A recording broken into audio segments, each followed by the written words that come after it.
मौजूद सामीन voice of Indus TV तव्हां सभिनी खे भलीकार आऊं आहियां अव्हांजो पंहिंजो अली नवाज़ आरी सर। मौजूद सामीन जीअं त अॼु मुफ़क्किर आज़म रहबर सिंध साईं GM सैयद जी 5वीं वरसी आहे ऐं असां अॼु संदसि वरसीअ जे ॾियारे ते संदसि शख़्सियत जे मुख़्तलिफ़ पहलुअनि ते ॻाल्हाईंदासीं। जदीद क़ौम परस्तीअ जे बानी मुफ़क्किर आज़म रहबर सिंध साईं GM सैयद जो शुमार 20वीं सदीअ जे नंढे खंड जे अहम क़ौमी सियासतदाननि में थिए थो। संदसि ज़िक्र खां सवाइ जदीद सिंध जी तारीख़ कंहिं बि सूरत में मुकमल नथी थी सघे। पाण सॼी जमार पंहिंजे तहरीरुनि अमल ऐं जिदोजहद जे ज़रिए सिंध जे माण्हुनि जी ज़हनी परवरिश कई ऐं क़ौमी अॻुवाणी कई। साईंअ खे अरबी फ़ारसी ऐं फ़्रेंच ॿोलियुनि समेत केतिरनि ई ॿोलियुनि ते उबूर हो ऐं दुनिया जे मुख़्तलिफ़ इल्मनि जा लातदाद किताब पढ़िया हुआ। साईं GM सैयद 17 जनवरी 1904 ईस्वी ते सैयद मोहम्मद शाह जे घर में जनम वरितो। संदसि तालुक़ मटियारी सैयदनि जे मियां पोटे पाड़े जे सनाई शाख सां हो। पाण शाह दर सनाई जो 14 सजादा नशीन। संदसि उमिरि अञा 15 साल मस हुई त पहिरियों भेरो स्टेज ते आयो ऐं उन ई उमिरि में पाण अंजुमन सादात मटियारीअ जो बुनियादु विझी सैयदनि खे सम्झायो त पीरी मुरीदी खां पासो करियो, ग़रीबनि खां ॾन वग़ैरह न वठो। उन खां वठी आख़िरी वक़्त ताईं पाण मुतहरिक रहियो। डॉक्टर अलादाद ॿोए लिखियो आहे त इंसान जी ज़िंदगीअ जो फ़िक्री मोहरिक सोच आहे। इंसान जॾहिं सोचणु शुरू करे थो त उनजे साम्हूं केतिरा ई मसइला करखणी जाॻनि था ऐं जॾहिं इंसान उन्हनि मसइलनि जी छंटछाण करे थो त फ़ैसिले कुन घड़ीअ में दाख़िल थिए थो। जॾहिं इंसान फ़ैसिलो करण ते अचे थो त हू कंहिं न कंहिं नतीजे ते पहुचण जी कोशिशि करे थो। इंसान बुनियादी तौरु हिकु सोचींदड़ जीव आहे। पोइ उहा सोच इज्तमाही हुजे या इनफ़रादी, समाजी हुजे या क़ौमी, सोच जो अमल जीअं हलंदो रहे थो तीअं उन में नवां ख़्याल जनम वठनि था ऐं केतिरा ई नतीजा हासिल थियनि था।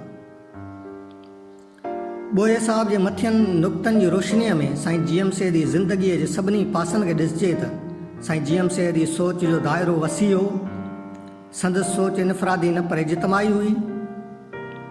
जेतोणीकि केतिरा ई माण्हू इनफ़रादी तौरु सोचींदा आहिनि ऐं इनफ़रादी ज़िंदगी जीअण जा आदी हूंदा आहिनि, पर साईं कॾहिं बि इनफ़रादी तौरु न सोचियो। संदसि सोच ऐं लोच सिंध ऐं सिंधी क़ौम लाइ हुई।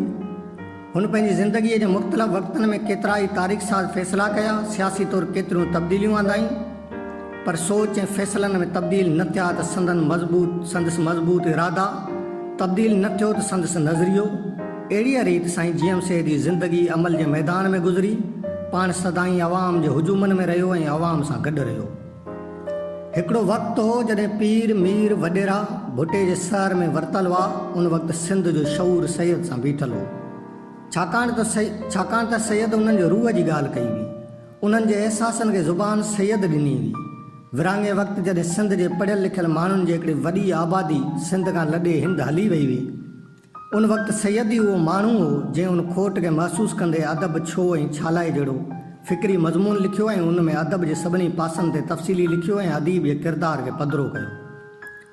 न फ़क़्ति एतिरो, पर सैयद उहो पहिरियों माण्हू हो जंहिं शाह लतीफ़ जी क़ौम परस्तीअ ऐं इंसान दोस्तीअ वारे पासे खे पैगाम लतीफ़ जहिड़ो किताबु लिखी निर्वार कयो। अहिड़ीअ तरह साईं GM सैयद क़ौमी कल्चर, सिंध जा सूरमा, सिंधूअ जी साञा, सिंध ॻाल्हाए थी, सिंधू देश छो ऐं छालाए जहिड़ा फ़िक्री किताब लिखी सिंधी माण्हुनि खे हिकिड़ो दग मुहैया करे ॾिनो। इन करे यकीन सां चई सघिजे थो त सिंध जे शऊर खे उभारण ऐं उनखे सही दग ते आणण वारो पहिरियों माण्हू साईं GM सैयद आहे। अक्सर चयो वेंदो आहे त क़ौमी तारीख़ नतीजा हासिल न करे सघी आहे, त पोइ माण्हू हक़ घुरण लाइ रोडनि ते कीअं आया। पाणीअ जी खोट हुजे या बिजलीअ जी अखबूट हुजे, हर वक़्तु सिंधी माण्हू एहतजाज करे थो। नौकरियुनि में नज़रअंदाज़ करण ते सिंधी माण्हू इक़्तिदार जे मसनि ते वेठलनि जे ॻिचनि में हथु विझे थो। सिंधी माण्हुनि खे सवाल करणु साईं GM सैयद सेखारियो। छा इहा GM सैयद जे नज़रिए जी फतह न आहे? छा इहा क़ौमी तारीख़ जे महिनतनि जो नतीजो न आहे? दुनिया जो उहो कहिड़ो मुल्क आहे जंहिं चंद ॾींहंनि में आज़ादी वरिती हुजे? कॾहिं कॾहिं जिदोजहद जा मरहला सदियुनि ताईं हलंदा आहिनि। कॾहिं कॾहिं आज़ादीअ जी ख़ूबसूरत मुमल ॿियो नसुलु माणींदो आहे। बुनियादी ॻाल्हि हूंदी आहे ग़ुलामीअ खे सम्झण जी, ग़ुलामीअ खे निंदण जी, ग़ुलामीअ मां छुटकारो हासिलु करण लाइ जिदोजहद करण जी। ऐं जिदोजहद जा उहे तरीक़ा असांखे साईं जीएम सैद सेखारिया आहिनि। ग़ुलामी ऐं आज़ादीअ जे फ़र्क़ु खां असांखे सैयद वाक़ुफ़ु कयो आहे। सैयद को सियासतकार न हो जो हू सिर्फ़ु इलेक्शन जे लाइ सोचे, पर हू रहबर हो, मुफ़क़िर हो, ऐं मुफ़क़िर ईंदड़ नसलनि जे लाइ सोचींदा आहिनि।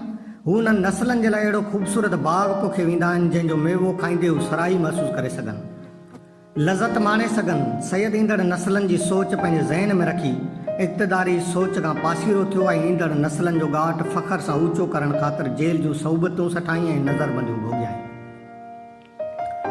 साईं जीएम सैद जेतिरी सिंध सां मोहबत कंदो हो, सिंधी माण्हू बि सांस ओतिरी ई मोहबत कंदा हुआ। ॿारहड़ियुनि जा आम माण्हू खेसि जीएम कोठींदा हुआ, जंहिंजी माना आहे सदाईं जीए। हशू केवल रामाणीअ खे पंहिंजो उस्ताद मञींदड़ सैयद खे बंग्लादेश जे अज़ीम अॻवान शेख मुजीब रहमान रहबर जो ख़िताबु ॾिनो ऐं पाण खे सैयद जो सियासी शागिर्द सॾाईंदो हो। उहो हशू जंहिंखां सिंध छॾाई वई हुई त हू ॼण बेगानो थी वियो हो।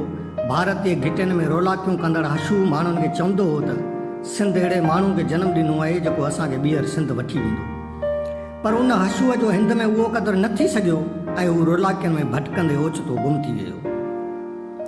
अहिड़ीअ रीति सैयद खे पहिरियों भेरो साईं जदीद सिंधी शाइरीअ जे बानी शेख अयाज़ कोठियो ऐं पोइ वाक़ई हू सॼी सिंध जो साईं ऐं रहबर बणिजी वियो।